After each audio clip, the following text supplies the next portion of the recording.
Hey there explorers, I am Doodleman149 and welcome back to the channel.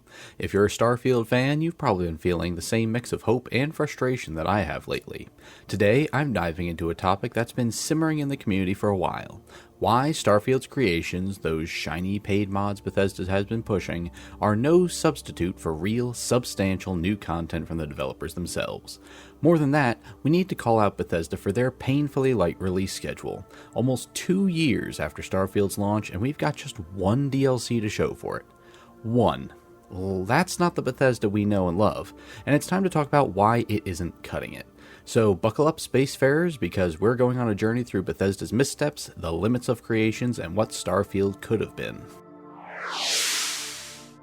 Greeting you, Spacefarers of these settled systems, just patching into this transmission from the edge of the galaxy. Out here, beyond the glow of New Atlantis, I've established a prime outpost, a merch shop on Spreadshirt. Behold the true Doodle fan design, a stellar emblem forged from the quips I sling across my videos alongside other cosmic creations that I stand by. I'm sporting one now, crafted with top-tier quality, soft as a Chunk's Cola Fizz and tougher than a starship's hull. Want to back a lone starborn broadcasting tales across the stars? Then jet to the link below, grab some epic gear, and show the settled systems your style. You've earned it, traveler. But first, let's start with some context in case you didn't know.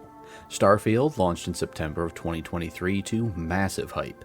This was Bethesda's first new IP in 25 years, billed as Skyrim in space, with a sprawling universe of over 1,000 planets, deep RPG mechanics, and endless exploration. All things that I think they delivered on. We were sold on a grand sci-fi adventure backed by Microsoft resources no less. And at first, it seemed like Bethesda delivered because 15 million players jumped in by 2024, making it their biggest launch ever. But here we are, August 2025, nearly 2 years later, and the post-launch support? It has been underwhelming, to put it politely. We've got one DLC, Shattered Space, released in September of 2024, and that is it. No second expansion, no major content roadmap, just a whole lot of silence. For a game of this scale, that is not just disappointing, it is borderline unacceptable. So, what is Shattered Space like? Well, it's the only official DLC that we've got, so let's unpack it. It introduced a new planet, Va'ruun Kai, with the focus on House Va'ruun. This sounds promising, right? Well, while I did love it, it had a much different feel than most of the rest of the game. Those bums dishing out Steam reviews peg it at roughly 30% mostly negative rating. Players call it short, repetitive, and lacking the depth of Bethesda's better expansions like Dawnguard for Skyrim or Far Harbor for Fallout 4. Those older DLCs gave us rich stories, memorable characters, and hours of meaningful content. Shattered Space, it does much of the same, but it does admittedly feel a bit limited in its scope. Some people complain about empty areas, reused assets, and a story that didn't tie into the main game in a satisfying way. If this was Bethesda's big swing to keep Starfield alive, it was kind of a swing and a miss for some. But that is not the biggest problem with it. It's that it's all we've gotten. Now, instead of doubling down with more official content, Bethesda has leaned hard into Creations, their paid mod platform. If you're not familiar, Creations are essentially mods, some free, some paid, created by the community and vetted by Bethesda. They range from small stuff like new ship decals or weapons to bigger projects like quest mods. And don't get me wrong, some of these are genuinely impressive. Take Watchtower, released in May of 2025 by Creations, the same team behind Fallout 4's Sim Settlements, and it's got a new storyline, a new faction called Watchtower, new quests, and even cool mechanics like orbital strikes. It's basically DLC sized, and Bethesda's been hyping it up like an official expansion. But here's the kicker, it is not Bethesda's work. It's a mod, priced at 1,000 creation credits, which is about $10. So why are we paying modders to do what Bethesda should be delivering as part of their post-launch plan? Now, let me be clear here, I am not knocking the modders. The community has been carrying Starfield hard on their backs. Modders like Kingath are out there creating content that rivals Bethesda's own efforts, and that is amazing. But it's also a problem. Creations, even the best ones, are not a substitute for official DLC. They're often standalone, meaning that they don't integrate seamlessly into the main game's story or systems. They can be buggy, they can lack the polish of official releases, and sometimes they break with updates. Plus, they're definitely a mixed bag. Some are fantastic, and others are just cosmetic fluff like new furniture or skins that don't add anything meaningful to the gameplay. Compare that to something like Fallout 4's Far Harbor, again, which gave us a whole new region, a gripping moral dilemma, and hours of exploration that felt like it belonged in the base game. Creations, as cool as they can be, just don't hit that mark. And now here's where it stings. Bethesda is acting like Creations are enough. They're leaning on the modding community to keep Starfield fresh while they focus on other projects. The May 2025 update is a perfect example. Like, what did we actually get? We got some bug fixes, a very low display setting for performance, and more Creation Kit support.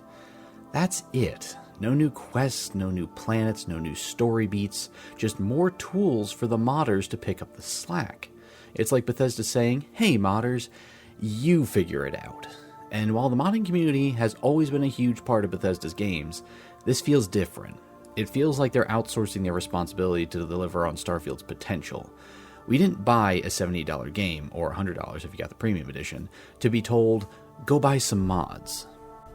So next let's talk about the bigger picture here. Bethesda's post-launch support for Starfield has been glacial compared to their past games. Skyrim got 3 major DLCs, Dawnguard, Hearthfire, and Dragonborn within a year and a half of its 2011 release. Fallout 4 had 6 DLCs, including heavyweights like Automatron, Nuka World, and Far Harbor, all rolling out within a year of its 2015 launch. Starfield? We got 1 DLC in 2 years, and it's a dud for a lot of players, not me. Even No Man's Sky, a game Starfield was compared to at launch, got years of free updates like new mechanics, multiplayer, base building, you name it, from a much smaller team at Hello Games.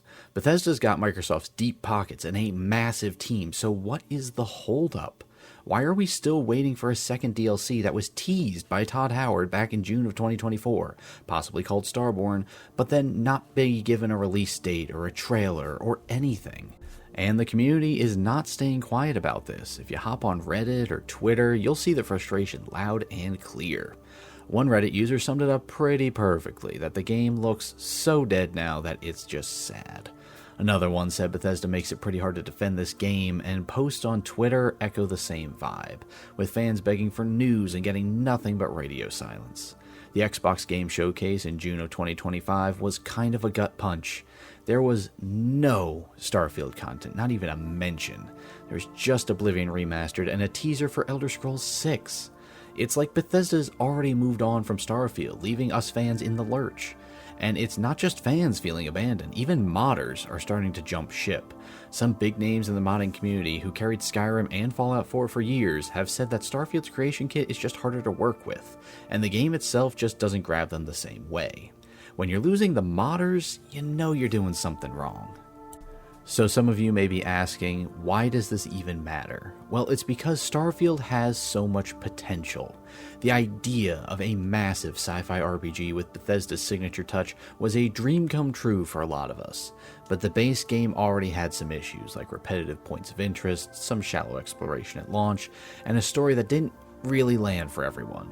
However, most of those launch gripes have been addressed by Bethesda, thank goodness. But did you hear that? Those were things that Bethesda fixed. Those are things Creations can't fully fix.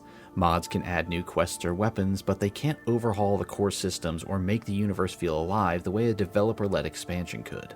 A proper DLC could introduce new planets with handcrafted environments, deeper faction storylines, or mechanics that make exploration feel rewarding. Like, imagine a DLC that fleshes out the Crimson Fleet some more with like pirate hubs if you side with that scum, or one that uses some flashback battles to the colony wars like Operation Anchorage in Fallout 3. That's the kind of content we're craving, not another ship skin for 500 creation credits. And now let's not forget the financial side. Starfield was not cheap to buy, and Shattered Space was not cheap either. If you're dropping $30 on a DLC, you better expect it to feel substantial, and not almost akin to a $10 mod years down the line. Creations are a business model for Bethesda. They're making money off modders' work through creation credits while putting out minimal official content. It's hard not to feel like they're milking the community instead of investing in the game. And with no clear roadmap, we're basically left guessing if Starborn or any other DLC is even coming. If it drops in September of 2025, as some speculate, that's a full year after Shattered Space. 2 DLCs in 3 years for a game this big? That is not support, my friends. That is neglect. So, what do I want from Bethesda? First, I would like a real commitment to Starfield. Announce a second DLC with a concrete release date and show us that it's worth the wait. Give us something ambitious, new systems, new stories, new reasons to jump back into the settled systems. Second, continue supporting the main game. Not just with small bug fixes, but with some decent changes like when they fixed the map and added vehicles. Maybe give us more POI variety. Make exploration less repetitive, flesh out the factions, give us a universe that feels a little more alive. Creations can't do that on their own, no matter how talented the modders are. And finally, stop treating Creations like they're the main course. They are dessert. They are awesome to have, but they are not the meal we paid for.